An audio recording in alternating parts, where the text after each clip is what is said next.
Hello everyone. This is Real Ike Guy, and today I'm going to bring to you a tier list in which I'm going to rank all of these characters for about an hour and a half with this same background in which I discuss every single character point but compare them as the same unit, but different. How about no? How about you actually have some self-respect and watch a good video like the Unbenchables? In this video, different from the regular tier list, we're going to be looking at units in terms of how they perform in the game, why they are unbenchable, and why you should be taking them all the way down there to whoop that final boss. Also in this video, you'll see the other units that are similar to them, but however, I will list their actual differences and why it matters which unit is unbenchable. This new format will be carried on to every single other Fire Emblem game out there, but today we're going to be looking at Path of Radiance.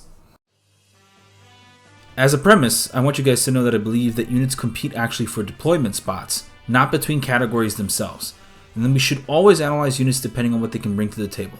I want to make very clear that the order of these units does not represent their ranking.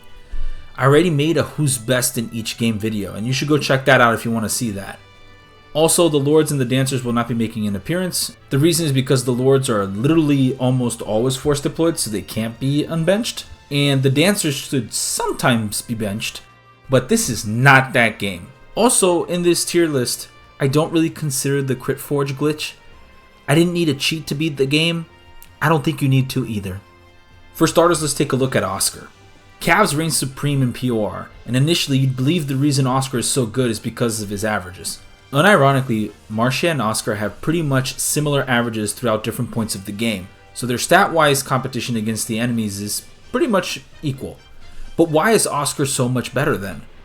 Well, the reality is, Oscar has one thing that no other unit can emulate in the game, which is the Earth Affinity in conjunction with another person that has Earth Affinity early on. Oscar and Ike can have the double Earth Affinity going almost right out the gate. It builds so fast. And once they have that going on, they are virtually untouchable by almost any enemy. Some people might point out that Oscar can suffer from RNG susceptibility due to his balanced growths, and particularly his lack of offenses. However, when you promote, you can nab bows or your axes, and damage is one of the easier stats to fix in POR due to the forges. There's not a single chapter, not even the desert one, in which I wouldn't field Oscar based on his utility, his class, and his supports. Next up is going to be Soren and Illyana. Whoa, wait. What do you mean 2 units in one slot? This is getting out of hand. Now there are 2 of them. Well, this is where this differs from the ultimate tier lists out there. The reality is, we can actually look at units and understand why they are similar, but still note their differences and why they are interchangeable. The difference between them is that Soren has the Dark Affinity that pairs well with Ike, and the access to the earlier XP that comes on, and he has a higher speed and skill leveling towards the end of the game, which is great. So you can basically build Soren up from the beginning and have a competent damage dealer throughout that early part of the game. Illyana comes at a point with stats that are pretty comparable to Soren due to how strength affects attack speed, and perform her job just as well. She also comes with Shade, meaning that she's less susceptible to die than Soren. I do believe that either Soren or Illyana should be deployed from the beginning to the end of the game in at least one of your playthroughs.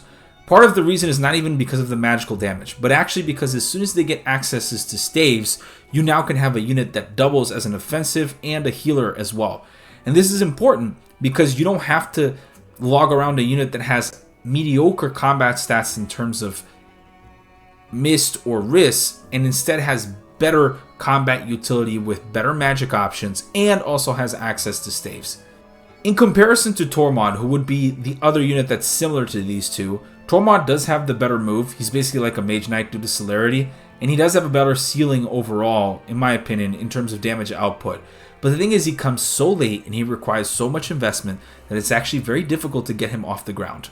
Khalil and Bastion are 2 different scenarios. I think of them more as the offensive mages. They don't have access to staves. They come at a point in time in which you are already kind of deep into the game. Khalil comes with better bases, I want to say, in comparison to where Bastion is at that time. But they're not going to really be units that I'd say bench somebody else for them. whereas Soren and Illyana will always be useful in some way or another. I do think you should bring only one and not both. I personally always prefer and defer to Soren just because he's easier and he's right there. But Illyana is just as serviceable, meaning that either Soren or Illyana are considered one of the Unbenchables. Kieran is the next unit, and one look at him should tell you why. Just to put into perspective, a level 14 Boyd on average has about the same stats than base Kieran. But Kieran has a mount. Boyd is by no means bad. But imagine a unit that has an offensive presence due to axes with solid bases and mobility of super Canto the entire game. Kieran does suffer a little from the speed and res issues. It can happen, so don't be expecting to just tank sweep like Oscar and Ike. He's more of an offensive hit and run unit with great bulk and access to some nice toys. There's never a point in time that Kieran doesn't deserve a deployment slot on your realm because he will always be contributing and he grows well into the end game as well. Next up is Jill. Now some of you are going to say, why didn't you choose Marcia? Well, on paper, Jill and Marcia are roughly very similar, requiring the same amount of resources and investment to take off. The thing is that Marcia has a strength cap of 23, which severely hampers her ability to damage some of the enemies in the later game without Silver Forges. So she needs the Silver Forges in order to do this. Whereas Jill's real strength lies in the fact that she has a higher strength cap, sure, but access to axes. Axes in POR are fantastic. They cost cheap, they are very easy to forge, they do a ton of damage, they have pretty good hit rate. They're basically the best weapons in the game in terms of being able to deal with high bulky enemies on Maniac mode. And Jill happens to have access to these and can use them all the time. And by no means is Marcia bad.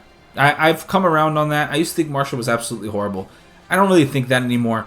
I think she's good. She just requires some heavy babying early on, like really heavy. It's not easy to get Marcia to take off, but once she does take off, she does scale well. The problem is that it just requires a lot to put into her early on.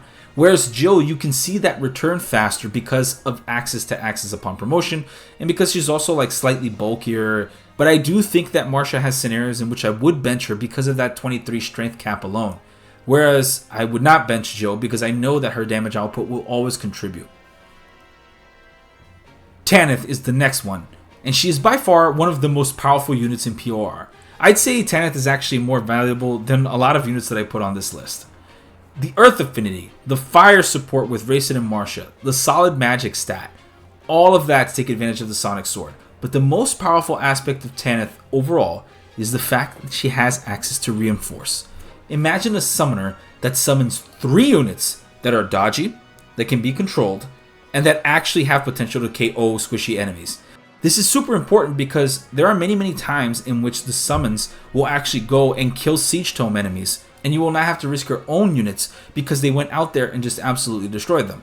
They are also very good for baiting out bosses, baiting out enemies in general, even controlling where Ashnard is going to go at the end of the game. They are 100% useful. But if that wasn't enough, Tanith with the Spirit Dust is more than capable to basically one round the majority of wyverns that are thrown in the game at you. Maybe some very end game ones with a lot of HP can survive it, but for the most part, she will be killing basically anything that flies that is a wyvern with the Sonic Sword. If that wasn't enough, she can also use the Flame Lance to great effect, and she has access to silver weapons at base 2, which are super useful and can be forged to give her even more offensive prowess. So even though her damage output on paper appears lower than Marcia, it's actually higher due to the fact that she has more versatile options to be able to cover. Nasir and Anna are the next ones, and these are a cheap shot, I'm not gonna lie to you, but they are indeed the category of unbenchable. They come in late, and they help you clear the final bosses in the endgame. Anna is the weaker form, obviously, compared to Nasir, but if they're trained, both of them are on par. Nasir requires less investment. The real neat trick to these two, however, is the fact that once given Resolve and Wrath, they are basically capable of one-rounding Ashnard if they double crit.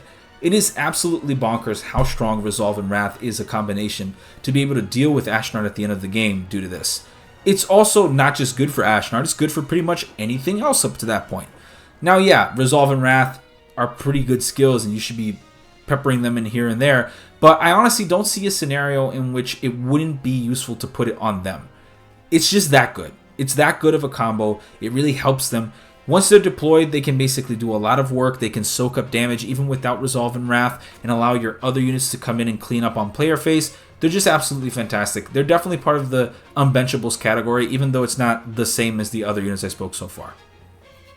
As for the 3 endgame royals, the only reason I'm mentioning them in terms of Unbenchable is because you can do it without them, but like, why not? Like, really? Are we really going to argue that deploying Naesala, Giffca, and Tibarn doesn't make life easier? Yes, it does. Unless you're doing my Iron Man, in which I didn't even need Giffca to kill Ashnar, but hey, didn't need the Crit Forge either. Okay, so that covers the Unbenchables. But I did promise to you guys that I was going to review the rest of the units. So let's move on to the Benchables. This one I'm going to go by category a little bit more. Not because these units are similar in their classes, but because it's easier for me to tackle the explanations. For the remaining Cavs, Titania is probably surprising some on this list for not being considered unbenchable. But the truth is, if you take a look at her averages, Titania's strength does struggle compared to the rest of the Cavs in the game by these points. She's still a Cav, she's still super useful, especially early game. But if people tend to complain about Oscar's strength problem, they just straight up ignore the fact that Titania has a worse one. She is immensely prone to being stat screwed, so if she doesn't level speed, she goes from carrying to being carried very, very easily. This has happened to me in 3 out of 4 runs that I've done recently. She just always doesn't get speed, and she struggles to do anything. Now, this is a personal experience, but the fact is, she still has this gap that she must overcome, which she doesn't overcome reliably. Even without that, you still have the strength issue coming in too. I don't think she's worthy of the unbenchable title in Maniac mode. Joffrey is basically Oscar Light stat-wise with Paragon and an easy way to level up. Out of the Cavs, he's the easiest one to get up to snuff with the rest of the group, even if he's under-leveled. With good base ranks in both weapon types, he's just really solid and can catch up. Is he necessary? No. Is he an unbenchable? No. But why not deploy him? He's just that good. Makalov's on a weird position because he is the highest ceiling one in terms of stats. He has phenomenal stats all around. But the caveat is that his start is very rough compared to the other ones. Not only that, he requires the most amount of investment due to having the worst weapon type out of the 3 and shaky hit rates to begin with. He's also underleveled. He does really take off with axes later, but he needs these things in order to succeed. He doesn't just succeed on his own. Astrid is an underrated gen in the community, but she still needs to be babied and fed kills. Once she takes off, she does, and it's not even that hard to do this. Like, she can quickly gain a bunch of levels due to Paragon and close that gap super fast. She might even outpace other units. The problem is, I can't ignore the fact that it still is a hurdle to bring a level 1 Cav that can't double stuff in that point of the game. It is still a problem. For the Lance Infantries, we have Devdan and Nefni. Nefni's in a tough spot. Low leveled, shaky bases and lance locked. Better than sword locked for sure, and comes with Wrath. Wrath Resolve works wonders on her, but she's hard pressed to be a competitive combat unit given the Cav nature of Path of Radiance. Devdan comes later with horrible bases, but does come promoted, so you can at least save that experience, right? He is probably the best definition of a filler unit, and I would hardly say he's pressed to deserve a spot on any team. For sword infantries, we have Mia, Zihark, Stefan, and Lucia. Out of the 4, I'd say Stefan is the best, coming with solid bases, but an abysmal luck that prones him to face low crit chances. Still, he has phenomenal stats that hold up until pretty much endgame. Like, he's just that good stat-wise. So what's the catch? He's not a Cav. That's literally it, guys. He is not a Cav. Not being a Cav in this game for offensive purposes as a player phase unit, pretty much a death sentence. Cavs are just that good with hit and run strats. Zihark has solid all-around combat stats for the time he joins too. The problem is you only catch up to Stefan stat-wise after promotion in quite a couple of levels, and we've already established that Stefan is struggling because he's not a Cav. He does have the inherent advantage of Adept, but Stefan has Astra, which is leagues better. Mia, poor girl, is the worst out of these 4. Bad strength, horrible start, underleveled, and has Vantage instead of the other 2 preferable skills. She does have a fire support though that can boost her strength a bit, but Zihark has the better earth one, while Stefan just has better stats overall.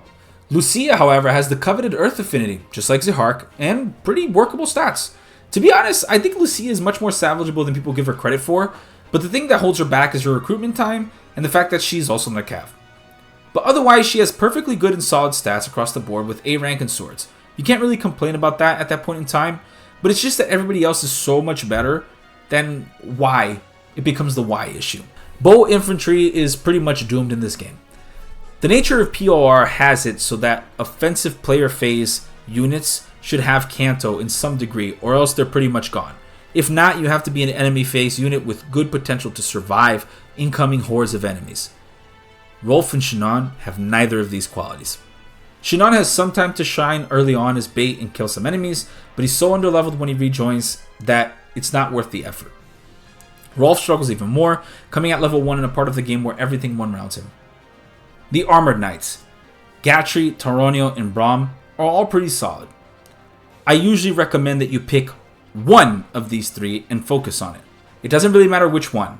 I think the best option is Gatri due to having better defenses, earlier access to XP from the previous portion of the game, and also reaching the defense cap faster than the others, meaning that he is more likely to be able to tank incoming hordes of enemies and survive. Braum is the better speed tank in this regard, and can actually pretty much cap speed if you desire to with a Night Ward.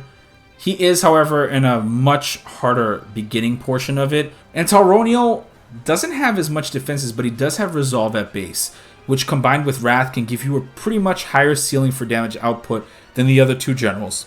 Mist and Riss are basically two different flavors of healing utility. Do you prefer a Cav upon promotion, but rougher start?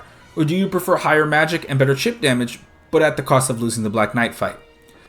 With Mist, the chances of winning the Black Knight fight go up significantly due to the fact that you now can attempt to player face ethers on him. Whereas prior, you needed to gamble on proccing or avoiding the double Luna proc. I gotta be real, I always use Mist, but Riss is objectively the better unit if I think about it. Just because it doesn't really matter, you can just BXP and up and just do the same thing that Nasir does, so there really is no reason to avoid that issue. Illyana is the weirdest unit ever. If you're doing an Iron Man, Illyana is a no-go. No fly. Do not deploy. Do not risk it. She's too valuable. She will end your run. It's just too dangerous. But if you're in a regular run, she might as well be an unbenchable. She has flying stave utility on a horse, has great staff rank at base, and there's literally no reason to not deploy her over the other two, even if underleveled in a regular run. But since Iron Mans exist, she's an absolute liability in that scenario, and should be avoided at all costs for that. The Thieves will and always should be utility. They are usually the weaker version of Swordmasters and really only serve the purpose, in this game at least, to steal and open stuff. Volk is the better of the two with better stats, particularly in speed so he can steal more stuff at base, while Sot is the backup option, requiring insane investment due to Blossom. Blossom is also deceptively bad, given that his caps are 20 on everything, so there really is no point in dumping that much experience in him. The Laguz. Now, you think I'm going to sit here and put the Laguz in bad tier, but this isn't true, not even in the slightest. The Laguz have very good and specific roles they can fulfill as interim units between certain portions of the game. The best Laguz, in my opinion, are Leith and Janaf. Mostly due to the fact that Leith and Janaf have early transform gauges, which is where it happens on the first turn, and you can basically utilize that player's face potential right off the bat, or utilize them to more advantages early on than later. They also have offensive stats, which actually matter in the game, as opposed to the defensive value, which won't matter for these Laguz at least. Mordecai is valuable due to the smite botting and solid early defenses, but afterwards he falls off hard in comparison to the other Laguz. Muriam and Ranulf are similar versions with mid-transformations, and their stats are workable even with the Demiband, but the lack of Canto does hurt them significantly. If fed experience and if you train them as regular, they do have comparable stats, but it's just so hard to compete with Cavs, man. It's really hard. Olki is, however, in a very, very bad spot. Pretty horrible speed with a late gauge. He does fly, and that's nice, but Janef is just better offensively. Olki does have the niche tech situation, though, of being able to use Resolve and, in conjunction with his personal skill, basically become an avoid tank, which is very, very good. So the Laguz strongly benefit from Resolve due to having higher HP pools in general and being able to add on those stats and just really snowball their stat-wise. So Resolve is pretty good on the Laguz in general, and I think they are useful. A couple of units I'm adding in post-production because I feel like I didn't cover them enough. Boyd and Largo. The thing about Boyd is that he basically lives or dies by his speed. He does have the potential to be one of the best player phase units in the game. Still not a Cav though, but he does have solid strength, access to good weapons in terms of bows and axes. He can be actually pretty good if you decide to invest in him. Largo has actually pretty good stats, comparable even to Boyd. However, does not have access to bows, comes way later at a point where you usually already have the solutions to the units that you want to mapped out. And the flyers that we didn't cover are Har and Marcia. I did speak about them quickly, and there are some maps in which I would prefer to actually bring something like a general or another healer or anything of the sort, just because of that low strength cap. Like, that low strength cap really throws me off. The 23 is so bad in comparison to everybody else. She needs forges to work. She's still a very solid unit, but she doesn't have that end game potential on par with some of these unbenchable units. Har is in a much tougher predicament. He just can't really compete with the other flyers in the game. His speed is pretty bad unless you invest some heavy resources into him, like the speed wing, and just really try to rig his level ups. Har is in a pretty rough spot, but he is kind of bulky, and he does have that going for him, and also flying is not bad, and his supports are okay too. So that's it, guys. Those are basically all the units in Path of Radiance Maniac mode and how I gauge them in terms of their comparison to their competition and which ones are Unbenchables and which ones aren't. If you like this type of format and you like this video, please leave a like and subscribe down below. Let me know what you guys think in the comments. Do you think other units should be unbenchable? Do you think some units should transfer to benchables? Let me know. I'm interested in seeing what you guys think. And I want to thank you guys so much for watching. You guys have a wonderful night. Bye-bye.